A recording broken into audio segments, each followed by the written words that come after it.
बिस्मिल्लाहिर्रहमानिर्रहीम।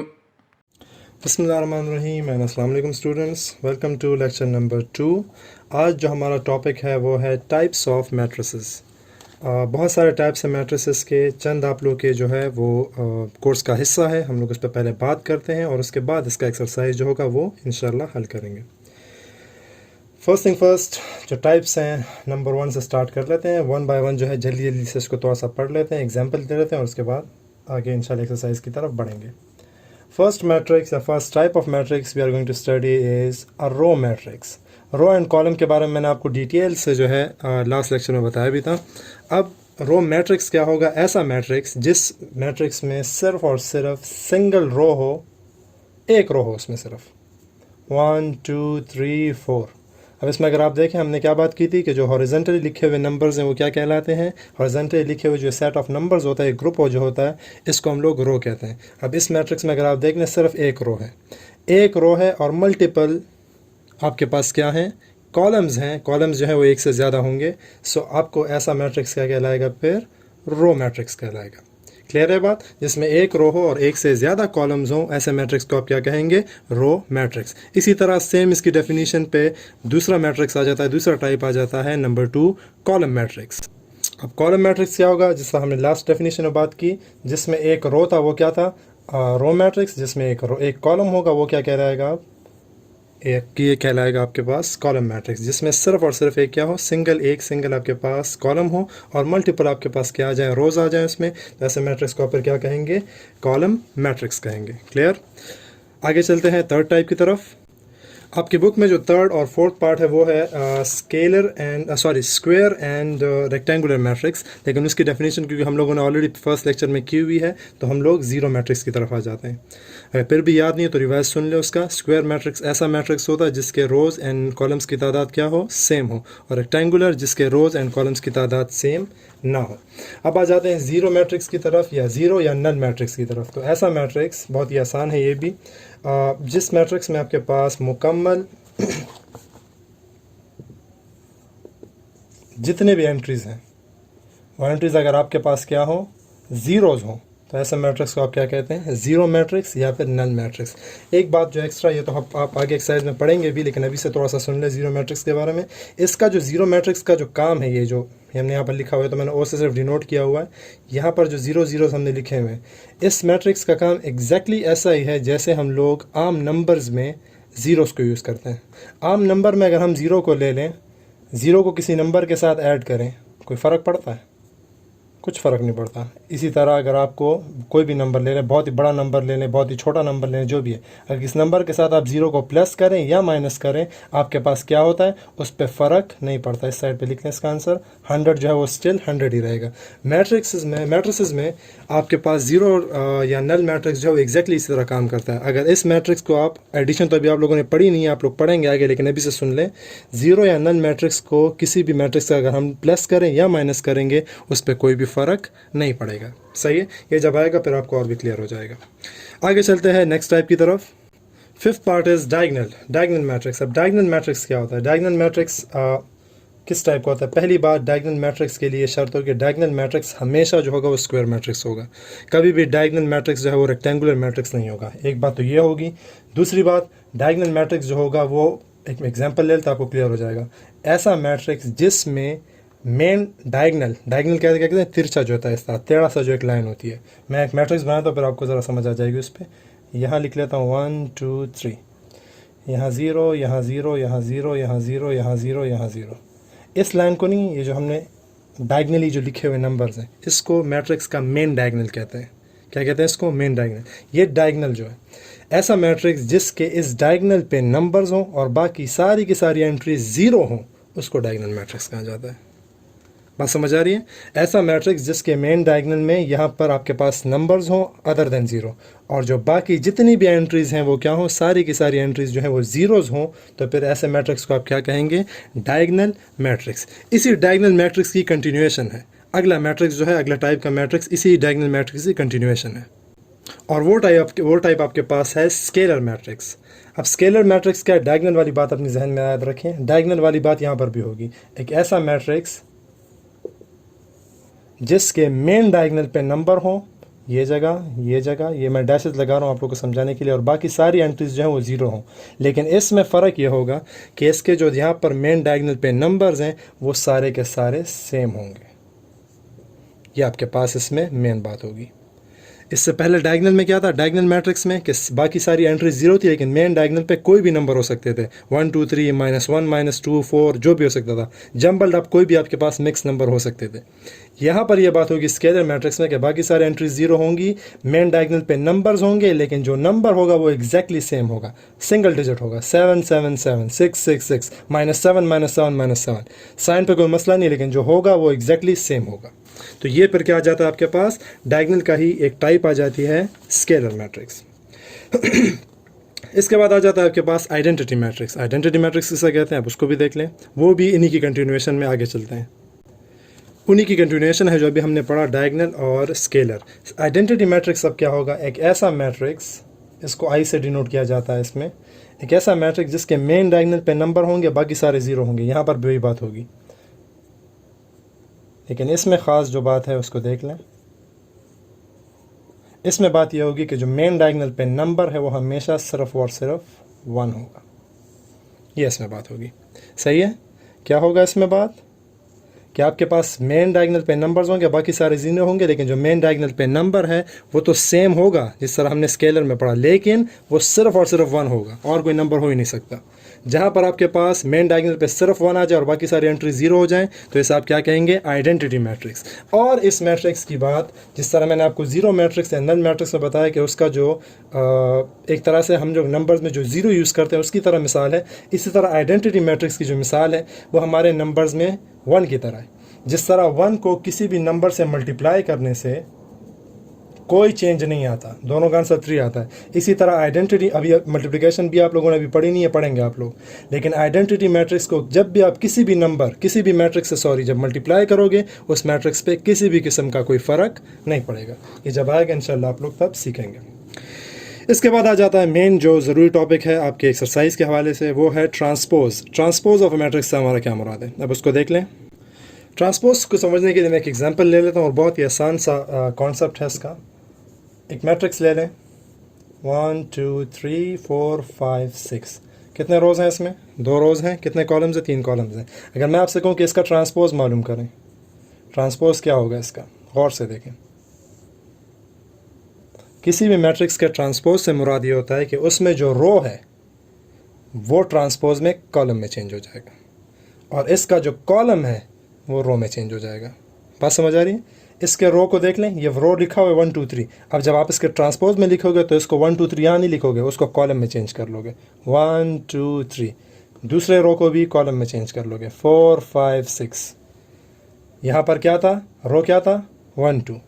यहाँ पर 1 2 3 क्या है, 1 2 3 यहाँ पर रो था, 1 2 3 यहाँ पर क्या है, कॉलम है। 4 5 6 यहाँ पर क्या था, रो था, यहाँ पर क्या बन गया, कॉलम बन गया। तो इसको क्या कहते हैं, ए ट्रांसपोज कहते हैं। किसी मैट्रिक्स का ट्रांसपोज किस तरह मालूम किया जाता है कि उसके रोज को चेंज कर लेंगे आप कॉलम्स में। क्लियर है ये बात, सिंपल सा इसका वो है, आपको मैट्रिक्स दिया होगा, उसका ट्रांसपोज आपसे मांगेंगे, किस तरह मालूम करोगे, रोज को चेंज कर लेंगे आप लोग कॉलम्स में। इसी ट्रांसपोज की दो वो है फिर टाइप्स आ जाती हैं, मैट्रिसेस में आ जाती हैं। हम यूज़ उसमें ट्रांसपोज करेंगे, ट्रांसपोज की टाइप्स नहीं है, ट्रांसपोज को यूज़ करते हुए 2 मैट्रिसेस की और टाइप्स आ जाती हैं, सिमेट्रिक एंड स्क्यू सिमेट्रिक। अब सिमेट्रिक किसे कहते हैं उसको देख लें। सिमेट्रिक मैट्रिक्स ऐसे मैट्रिक्स को कहते हैं कि जिसका ट्रांसपोज, पहले एग्जांपल ले लूँ, ट्रांसपोज में इसमें बात होगी,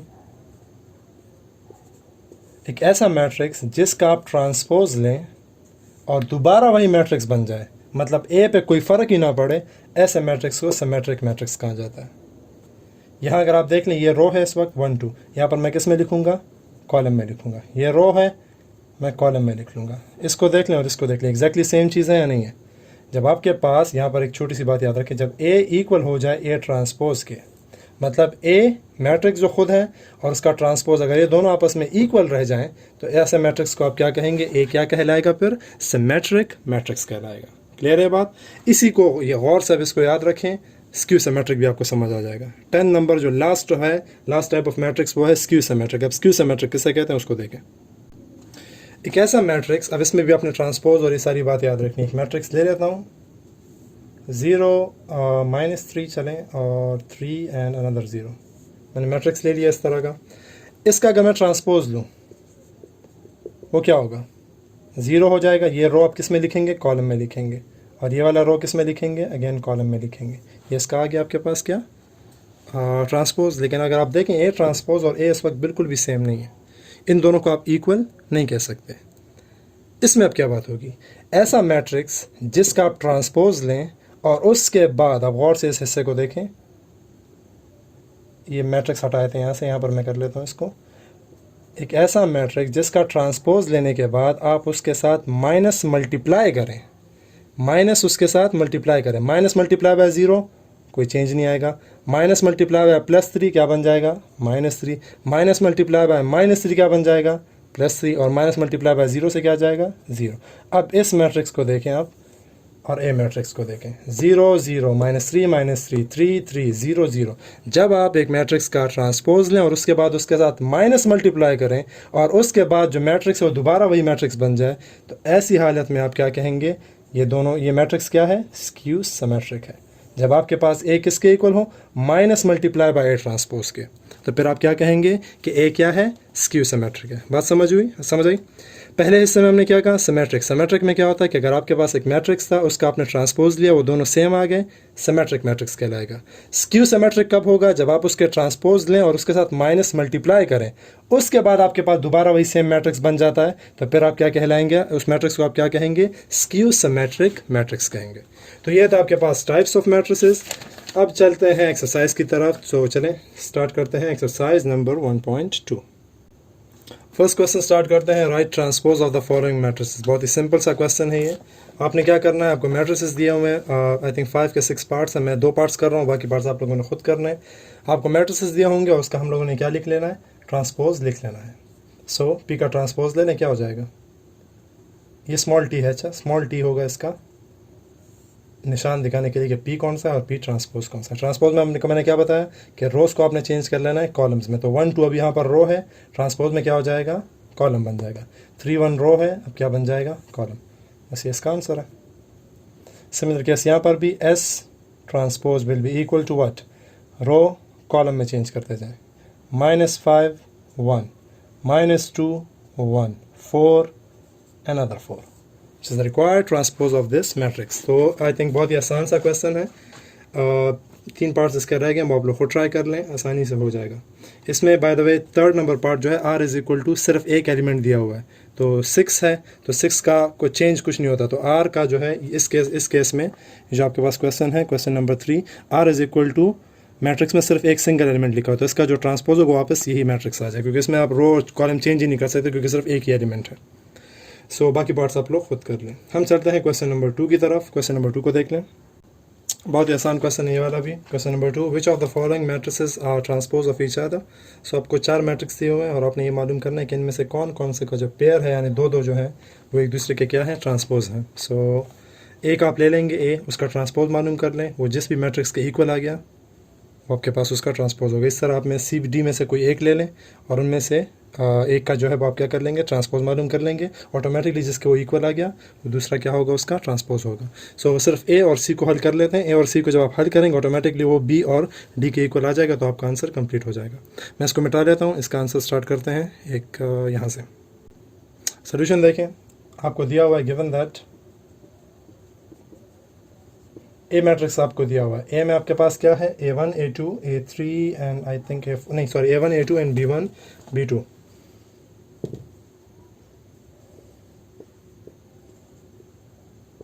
सही है। सो अच्छा, ए ट्रांसपोज किसके इक्वल हो जाएगा, रो चेंज कर ले, कॉलम में A1 यहाँ पर आ जाएगा, A2 इधर आ जाएगा और B1 यहाँ आ जाएगा, B2 यहाँ आ जाएगा। और ये किसके इक्वल है, अगर आप इसको गौर से देख लें, ये इक्वल है मैट्रिक्स B के। सो आप लिखेंगे सो A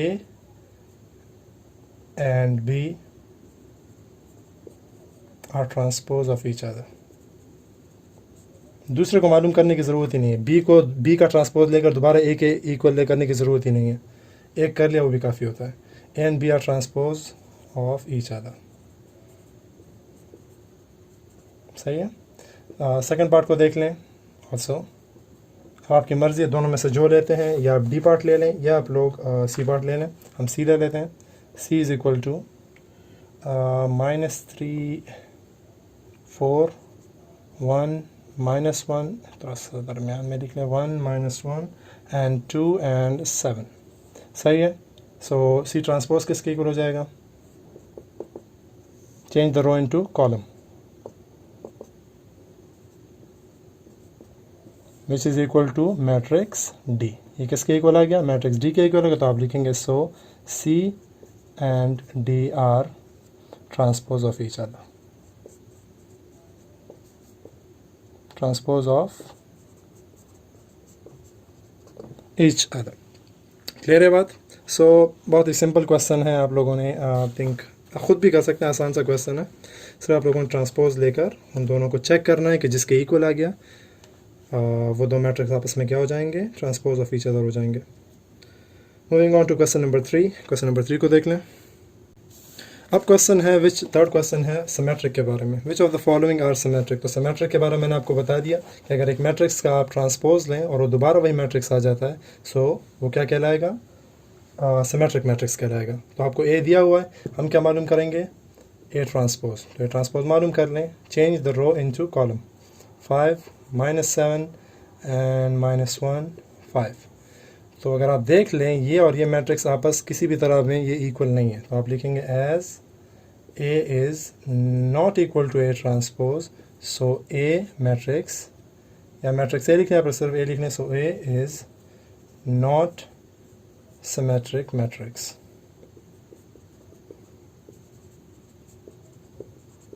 बात समझ आ गई? अगर आपके पास इसका ट्रांसपोज जो है वो दोबारा ए के इक्वल आ जाता तो हम लोग लिख लेते हैं it is symmetric matrix, but in this case it's not, so it is not symmetric matrix. Okay, second part आपके पास है, सेट बी दिया हुआ है आपको, मैट्रिक्स बी दिया हुआ है। B is equal to -1 2 2 and 3। इसका सोल्यूशन देख लें।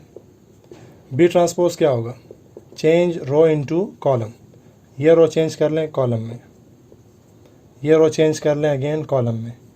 अब इसको आप देख लें, बी ट्रांसपोज और बी एग्जैक्टली सेम है, करस्पॉन्डिंग एलिमेंट्स इनके सेम है, इनका ऑर्डर सेम है, ये दोनों बिल्कुल इक्वल हैं। तो आप लिखेंगे as B is equal to B transpose, so B is symmetric matrix.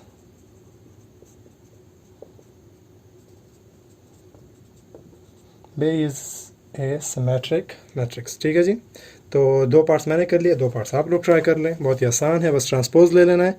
अगर ट्रांसपोज वापस वही क्वेश्चन के इक्वल आ जाता है तो सिमेट्रिक होगा, अगर इक्वल नहीं आता it won't be symmetric. The last question of 1.2 is about skew symmetric. So look at question number 4 now. अब हमने ये शो करना है क्वेश्चन नंबर 4 में कि इनमें से कौन सा मैट्रिक्स है वो क्या है आपके पास स्क्यू सिमेट्रिक है। So let's do that. A आपको एक मैट्रिक्स दिया हुआ है 0 4 -4 एंड 0। अब हमने क्या करना है? स्क्यू सिमेट्रिक शो करना है कि स्क्यू सिमेट्रिक है या फिर नहीं है। सो स्क्यू सिमेट्रिक के लिए क्या थी आपके पास प्रॉपर्टीज़ उसकी क्या थी कि आपने उस एक मैट्रिक्स का ट्रांसपोज लेना है और फिर उसके साथ माइनस को मल्टीप्लाई करना है। अगर आपको रिटर्न में वापस ये मैट्रिक्स मिल जाता है तो ये स्क्यू सिमेट्रिक है, अगर नहीं मिलता तो आपके पास ये स्क्यू सिमेट्रिक नहीं होगा। So start with A transpose. A transpose क्या होगा इसका? Row into column, 0 4 -4 and 0। Clear? अब क्या कर लेंगे? Multiplying minus on both sides. -A transpose is equal to minus multiply करोगे इन सब के साथ, 0 -4। ये मैं आप एक स्टेप में ही कर सकते हैं सबको एक साथ, लेकिन मैं अगर इससे तो आपको समझ आए कि हम लोग माइनस के साथ क्या कर रहे हैं। माइनस दोनों साइड पे आपने लेना है, इधर -A ट्रांसपोज बन जाएगा और यहाँ पर माइनस क्या हो जाएगा? सब के साथ मल्टीप्लाई हो जाएगा। Minus multiply by 0 won't affect anything.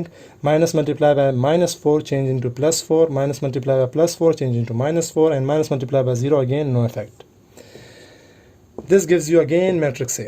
Exactly same है ये। आप लिखेंगे as A is equal to -A transpose, so A is skew symmetric matrix. Clear?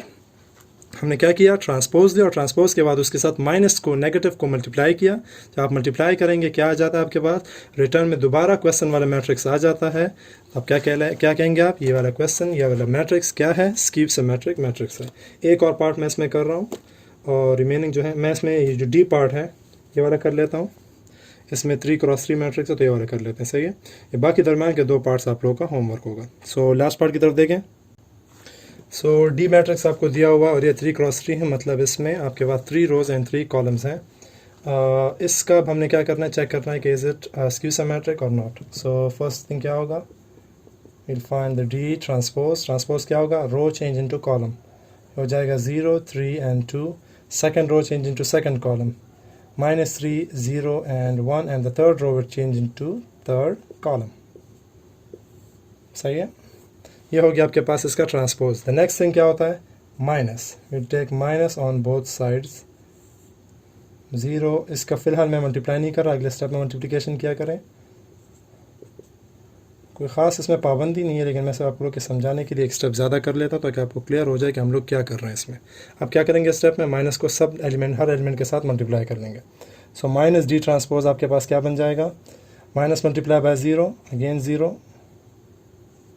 minus multiply by -3 +3, minus multiply by -2 +2, minus multiply by +3 -3, minus multiply by 0 0, minus multiply by -1 +1, minus multiply by +2 -2, and minus multiply by +1 -1, minus multiply by 0 again 0। इसको और इस matrix को compare कर लें, exactly same है दोनों। सो आप लिखेंगे as D is equal to minus D transpose, so D is a skew symmetric matrix। सो ये हो गया आपका 1.2 exercise complete and question number 4 भी कंप्लीट। सो आपको जो मैंने होमवर्क दिया है, क्वेश्चन नंबर 3 में 2 पार्ट्स आपको दिए हैं और क्वेश्चन नंबर 4 में भी आपको 2 पार्ट्स ही आप लोगों ने हल करने हैं।